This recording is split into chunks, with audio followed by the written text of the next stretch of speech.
नमस्ते छात्रों। कक्षा छठी हिंदी सुलभ भारती पाठ तीसरा उपहार सुनो और दोहराओ। देखो, प्रस्तुत कहानी में बताया गया है कि लक्ष्य प्राप्ति के लिए रुचि और लगन आवश्यक है। किसी लक्ष्य में प्राप्त करना है तो इसके लिए क्या होना चाहिए? रुचि। उसमें हमें एक रुचि होनी चाहिए और उनके लिए एक लगन भी आवश्यक है। अगर हमारे पास रुचि और लगन दोनों रहे तो हम वो लक्ष्य जरूर पा सकते हैं। चित्र पहचान कर उनके नाम लिखो। देखो, यहाँ कुछ पिक्चर से या कुछ चित्र दिखाई दे रही है।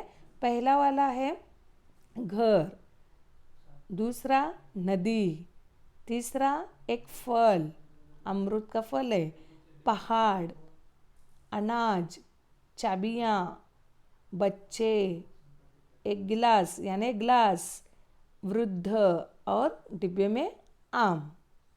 ओके, वो सब लिखो। अभी हम पाठ की तरफ मुड़ेंगे। एक गांव में ऋत्विक नाम का लड़का रहता था। वह बहुत गरीब था। गांव के पास पुस्तक मेला लगा था। उसने माँ से कहा, मैं भी मेला देखने जाऊंगा। उसकी माँ बोली, देखो, घर में कोई बड़ा नहीं है, तुम अकेले कैसे जाओगे इतनी दूर? बेटा, मेला देखने की जिद छोड़ दो, चलो दूध पी लो। अपनी माँ की बात सुनकर ऋत्विक उदास हो गया और एक पेड़ के नीचे जा बैठा। अचानक उसकी दृष्टि दूर पेड़ों के पीछे गई, जहाँ बहुत तेज रोशनी थी। रोशनी यानी प्रकाश। वह उठकर वहाँ गया। वहाँ सुनहरे पंखों वाली एक परी खड़ी थी। सुनहरे यानी सोन्याची, पंखों वाली म्हणजे सोनेरी पंख असलेली एक परी। ऋत्विक ने हैरान होकर उस परी से पूछा, हैरान यानी चकित होकर उस परी से पूछा, तुम कौन हो? वह बोली, मैं परी हूँ, लेकिन तुम यहाँ उदास क्यों बैठे हो? परी का प्रश्न सुनकर ऋत्विक की आंखों में आंसू आ गए। वह बोला, मैं अपने दोस्तों के साथ पुस्तक मेला देखना और पुस्तकें खरीदना चाहता हूँ।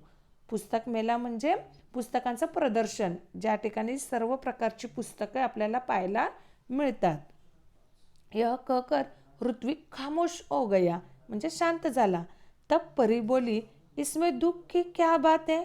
यह समझ लो, तुम्हारी मदद करने के लिए ही मैं आई हूँ। ऐसा मैं तभी करूँगी जब तुम मेरी परीक्षा में उत्तीर्ण हो जाओगे। परीनं काय सांगितले की मी तुझ्या मदत करण्यासाठीच मी तुझ्याजवळ आलेली आहे, परंतु तुला ना यासाठी मी जे काय परीक्षा देईन ना, म्हणजे जे काय मी सांगेन त्या परीक्षेमध्ये तू पास व्हायला पाहिजे। कौन सी परीक्षा है? ऋत्विक ने पूछा।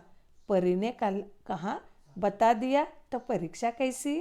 अरे सांगितलं तर ती परीक्षा म्हणून कसं राहीन? मग चला अशी कोणती परीक्षा देते बघूया।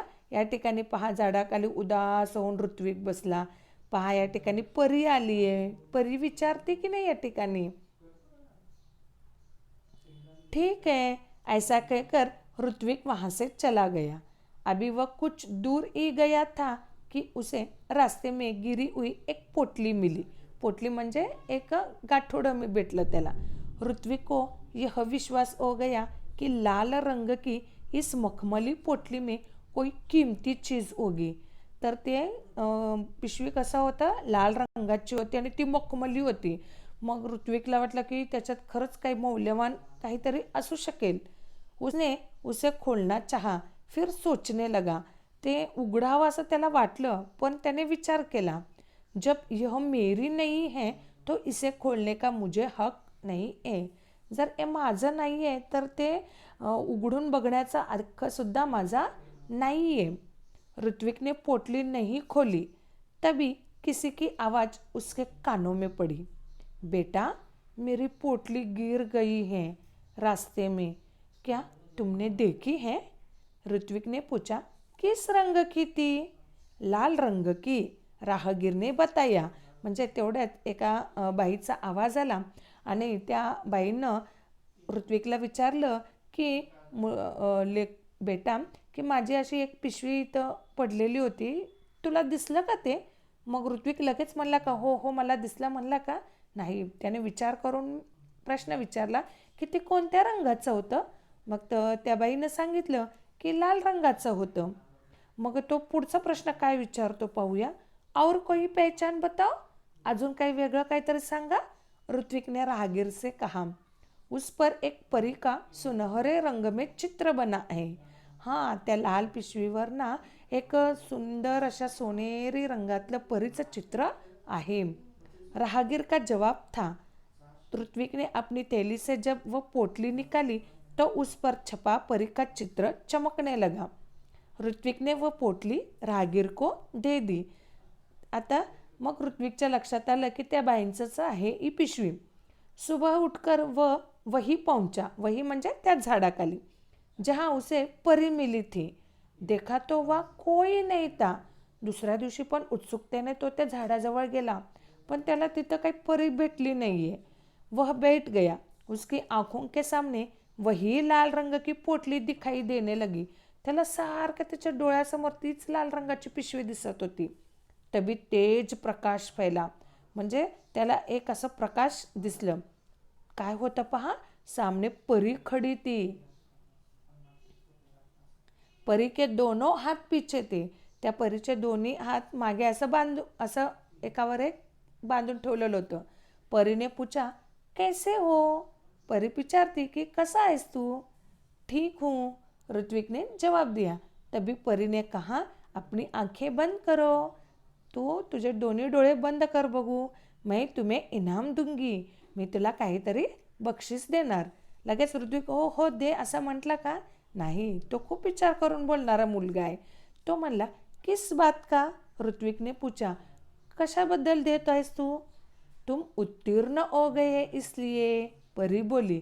तू परीक्षेत पास झालास असं परी म्हणाली.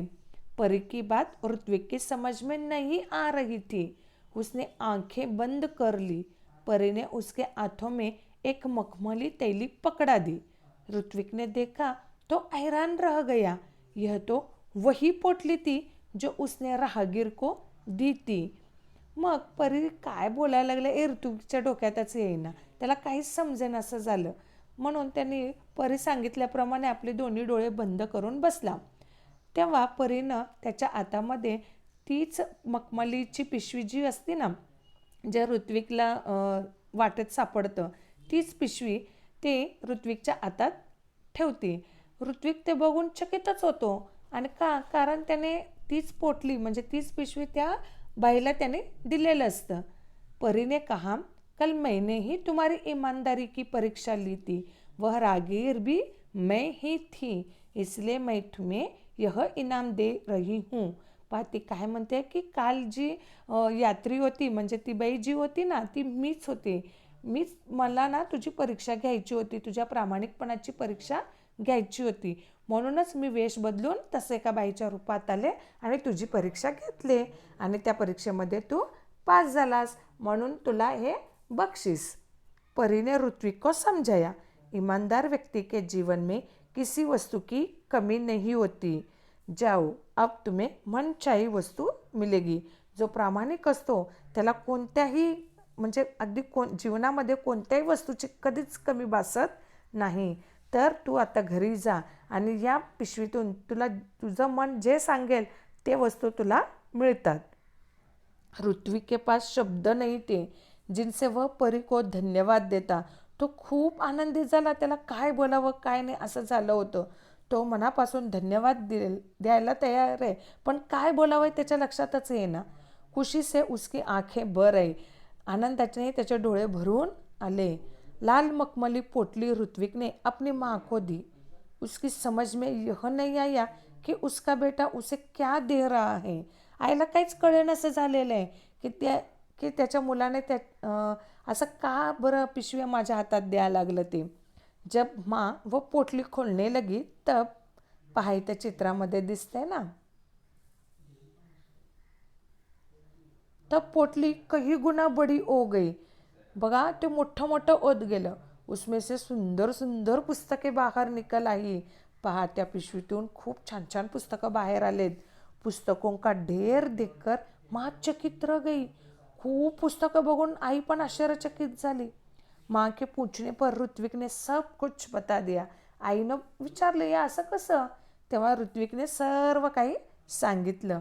अब ऋत्विक ने मित्रों के लिए अपनी बहन कृतिका की सहायता से पुस्तकालय खोला। ऋत्विकची बहीण कोण होती? कृतिका. तिच्या मदतीनं त्यांनी, आता त्याच्याजवळ खूप पुस्तकं झाले ना, म्हणून त्यांनी एक वाचनालयासारखं पुस्तकालय त्यांनी उघडलं। वहाँ सभी बच्चे आकर अपने मनपसंद पुस्तकें पढ़ने लगे। उनको पूरा गाव पुस्तक मित्र के नाम से जानने लगे। अशा प्रकारे तो कोणाला कोणती पुस्तकं पाहिजे आहेत ना ते तो देऊ लागला। त्यामुळे पूर्ण गावातले सगळेच लोक त्याला पुस्तक मित्र या नावाने ओळखू लागले। ऋत्विक ने पुस्तकालय को ही अपने जीवन का ध्येय बना लिया। पहा, आपल्या जीवनाचं उद्दिष्टच त्याने ते बनवलं। उसका सारा समय पुस्तकों के बीच बीतने लगा। एक दिन पुस्तक पढ़ते पढ़ते ऋत्विक की हाँक लग गई, म्हणजे पुस्तक वाचता वाचता त्याला झोप लागली। देखता क्या है की पुस्तकें उससे बातें करने लगी। पुस्तकं त्याच्याशी बोलत आहेत। उससे एक पुस्तक ने पूछा, ऋत्विक, अगर तुम अपने जीवन में बड़े आदमी बनोगे तो क्या तुम हमारे साथ छोड़ दोगे? एक पुस्तक काय म्हणते पहा, ऋत्विक, तू जेव्हा मोठा होशील ना, खूप मोठा माणूस होशील ना, तेव्हा तू आम्हाला सोडून देशील का रे? हमें भूल जाओगे? आम्हाला विसरशील का? ऋत्विक ने कहा, नहीं नहीं नहीं, अब तो तुम ही मेरे साथी हो और मित्र हो। आतापासून तर तुम्हीच माझे सगळे मित्र आहात, तुम्हीच माझे सोबती आहात। तभी किसी ने दरवाजे की घंटी बजाई और उसकी नींद टूटी। तेवढंच त्याला दरवाजावरची बेल वाजवलेलं ऐकू आलं आणि त्याची झोप उडाली। जागने पर देर तक सोचता रहा कि आगे चलकर वह बड़ा सा पुस्तक भंडार खोलेगा। मग त्याने खूप विचार केलं आणि विचार केल्यावर त्याच्या डोक्यात बसलं की मी मोठा झाल्यावर की मी पुढं एक मोठा पुस्तकाचं भंडार मी उघडणार, म्हणजे ज्या ठिकाणी सर्व प्रकारची पुस्तकं मिळणार। अशा प्रकारे त्याने आपल्या जीवनाचं एक लक्ष्य बनवलं की मोठा झाल्यावर मी मोठं एक पुस्तकाचं दुकान उघडणार। तसं मुलांनो, आपण सुद्धा लहानपणापासूनच एक लक्ष आपल्या डोक्यात ठेवायचं की आपल्याला कोण व्हायचं आहे, काय व्हायचं आहे आणि काय करायचं आहे आणि त्याच्यासाठी आपण काय करायचं, या सगळ्या गोष्टीचा जर आपण शांतपणे विचार केला तर आपल्याला सुद्धा असं काही ना काहीतरी विचार आपल्या डोक्यात येतात आणि तेच आपण लक्ष करून त्याप्रमाणे आपण जर त्याचा पाठलाग केला किंवा ते सतत आपल्या डोक्यात ठेवलं तर आपण सुद्धा ते कार्य करू शकतो। देखो बच्चों, अभी इस पाठ में हमें क्या सीख मिली है कि ऋत्विक एक गांव में रहने वाला लड़का था, लेकिन वो बहुत ईमानदार था। एक परी ने एक यात्री के रूप में उसकी ईमानदारी की परीक्षा ली। परीक्षा में उत्तीर्ण होने पर परी ने ऋत्विक को अनेक सुंदर सुंदर पुस्तकें पुरस्कार के रूप में दी। देखो, ईमानदारी एक अच्छा गुण है। यही सीख इस कहानी द्वारा हमें मिली है। आया समझ में? तो बच्चों, अभी ये पाठ फिर एक बार आप पढ़ो और समझने की कोशिश करो। यहाँ जो चित्र पहचान कर उनके नाम लिखो है ना, वह सब चित्र पहचानो और उनके नाम नीचे लिखो। आया समझ में? ओके, धन्यवाद।